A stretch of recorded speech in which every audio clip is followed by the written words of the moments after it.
pacientes embarazadas que tienen síndrome antifosfolípido, y estoy hablando en general con síndrome antifosfolípido, no necesariamente con lupus, tienen 80% de riesgo de pérdidas y partos prematuros, ¿sí?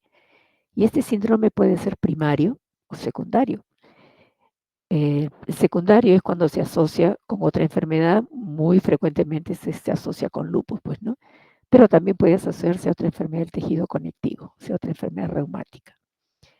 Felizmente es un síndrome raro, 5 casos por 100.000 personas año, pero afecta a adultos jóvenes en edad reproductiva.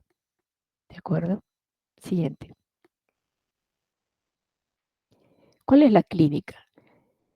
Estos pacientes hacen compromiso trombótico, se le trombosan las venas y las arterias, tanto en pequeña circulación como en grandes articulaciones, en pequeña circulación como en circulación grande, mayor.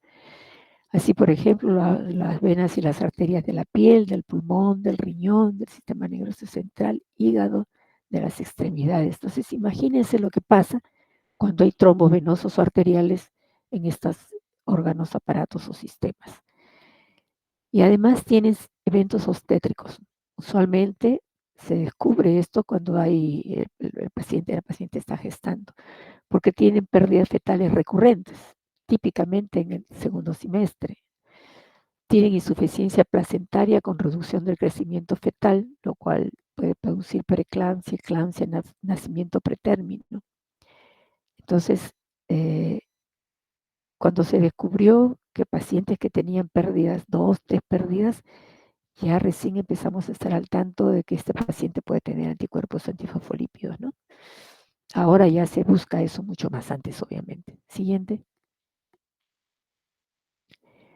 Hay otras manifestaciones que no son tan características, aparte de las trombosis venosas arteriales y las pérdidas fetales, que son las migrañas, las úlceras en la piel que no cierran, trombocitopenia, mielitis, compromiso de la médula, microangiopatía renal, valvulopatía cardíaca, trombosis venosa superficial, convulsiones, corea, livedo reticulares.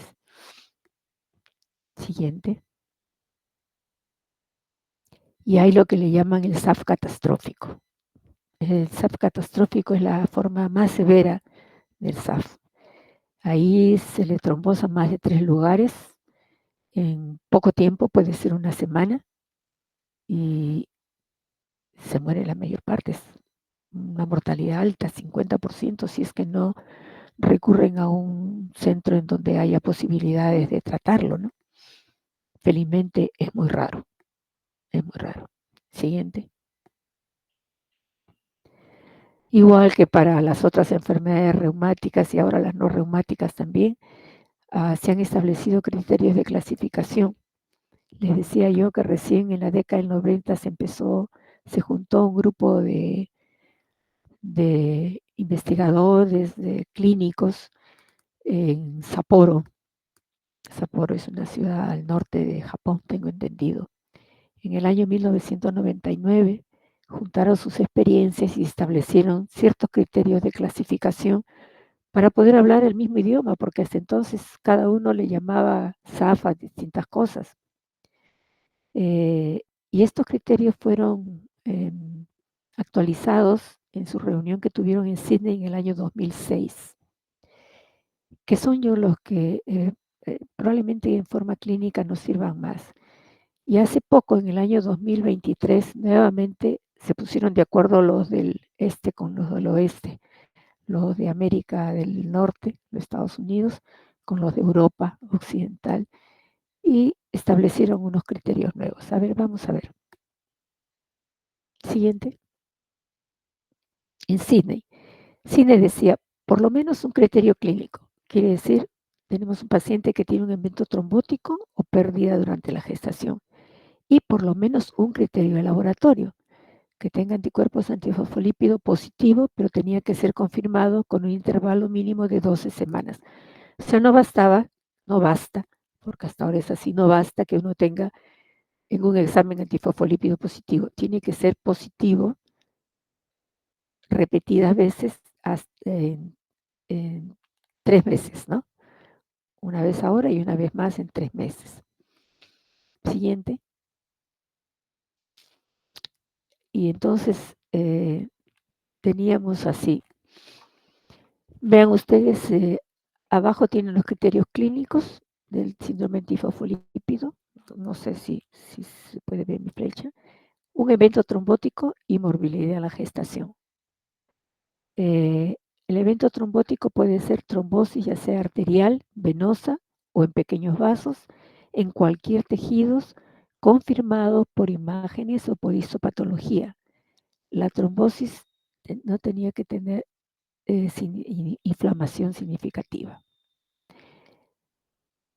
Y la morbilidad gestacional se refería a 3 o más pérdidas menores de 10 semanas de gestación o a una o más pérdidas después de 10 semanas de gestación o nacimientos pretérminos antes de las 34 semanas o eclampsia, preeclampsia o insuficiencia placentaria. Entonces, cuando uno tenía uno de estos criterios clínicos en un intervalo menor o igual a 5 años, y el criterio de laboratorio que era anticuerpos repetidos con un intervalo de 12 semanas, pero miren, los anticuerpos podían ser, hay 3 clases de anticuerpos antifosfolípidos en este caso. Tienen los anticardiolipinas de la clase IgG o IgM, tienen el anticoagulante lúpico y tienen la beta-2-glicoproteína, ¿sí? Entonces, eso también requerían que tengan buen título. Bueno, este sí es positivo nada más. Y este que tenga el percentil superior al 99 por ELISA. O sea, tienen que tener en cuenta el método que se utiliza para detectar estos anticuerpos. Entonces, esto es la manera en que ustedes pueden decir o clasificar a un paciente con síndrome antifosfolípido. Siguiente. En los criterios del año 23 agregaron unos cuadros clínicos. Por ejemplo, se estratificaron los riesgos de eventos macrovasculares. Quiere decir que ya le daban peso también, ¿no?, a determinados eventos macrovasculares por factores de riesgo tradicionales de trombosis. Y los ítems de los dominios bien definidos, en especial el dominio microvascular. Cuando se afectaba la microvasculatura, tenían que estar los dominios bien definidos. Y igual se redefinieron las morbilidades de la gestación y se agregó enfermedad de la válvula cardíaca y se agregó trombocitopenia, que es un cuadro muy frecuente en este síndrome. Siguiente. Además, se cuantifica la posibilidad del antifosfolípido como única, doble o triple, bajados también en el peso y en el dominio. Y se separaban si era anticuerpo anticardiolipina, beta-2-glicoproteína, IgG o IgM. Se excluían los pacientes que tenían antifosfolípido positivo y que solo tenían isotipos IgM o beta-2-glicoproteína aislados. Y se definen 2 niveles de positividad de anticardiolipina y beta-2-glicoproteína que se interpretarán relevantes por la mayoría de los investigadores. Así es, la mayoría de los investigadores pensaban que estos 2 eran los más relevantes. Siguiente.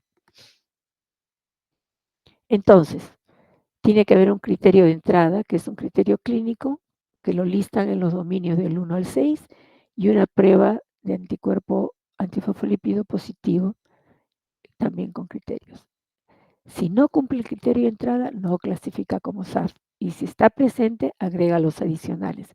¿Se acuerdan? Lo han hecho muy similar al lupus. Siguiente.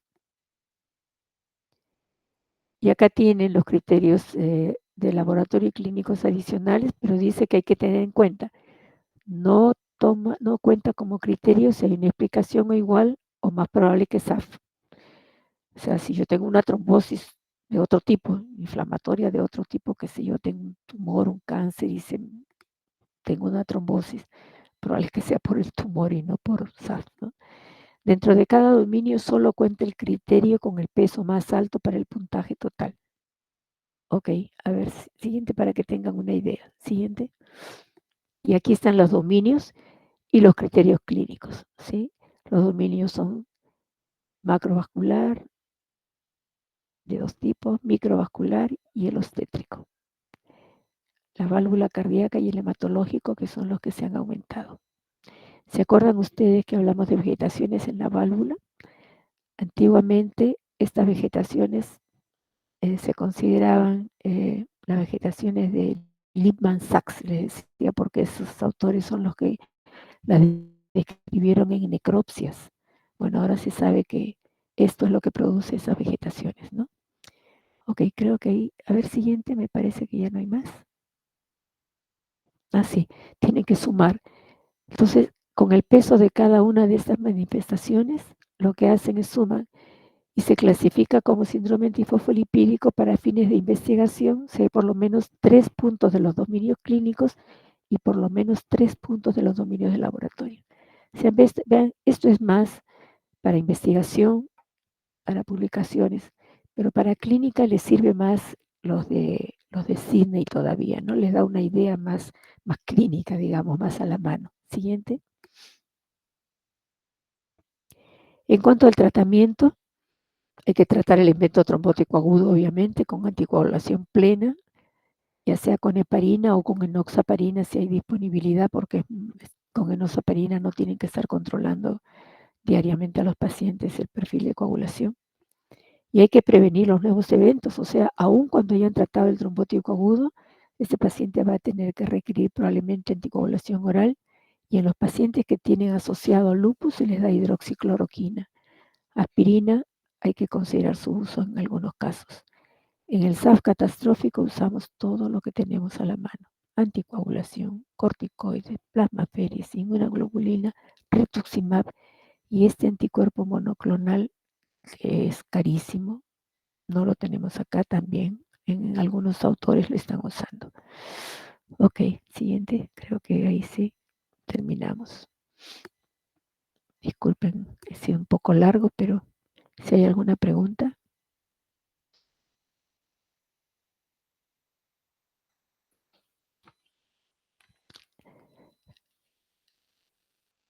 si no hay preguntas.